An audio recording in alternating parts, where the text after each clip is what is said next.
শুভ নববর্ষ। ছোটবেলায় নানু ভাইকে দেখতাম নববর্ষের আগে একটা ছোট্ট কার্ড নিয়ে আসতো, যেটা লেখা থাকতো যে আগামী 14 তারিখ নববর্ষ উপলক্ষে আপনাদের আমন্ত্রণ। হালখাতা উপলক্ষে ছোট কার্ড দেওয়া হইতো। তো এরপর 14 তারিখ যখন নানু ভাই যাইতো ওইখানে, ছোট্ট একটা প্যাকেট ধরাই দিত, এর মধ্যে জিলাপি থাকতো, মিষ্টি থাকতো, নিমকি থাকতো, অনেক সময় এর থেকে বেশিও কিছু থাকতো। তো ওইটা মনে কইরা আজকে আমরা মিষ্টি কিনছি, তাও ওই যে রাত্র কয়টা বাজে, কারণ 10টার মতো বাজে হয়তো। রসগোল্লা কিনছি, এটা একদম মিরপুরের একটা ঐতিহ্যবাহী বাজার থেকে। এটার নাম হচ্ছে মিরপুর বড় বাজার, আই গেস।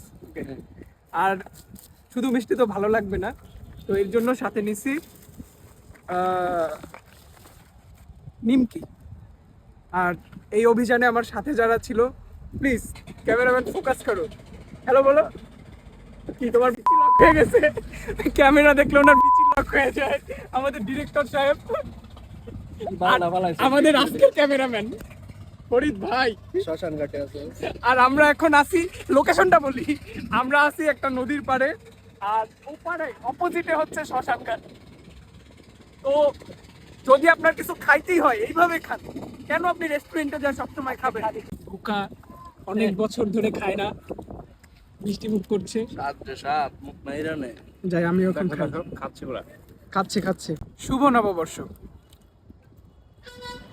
খাওয়া শেষ কোথা?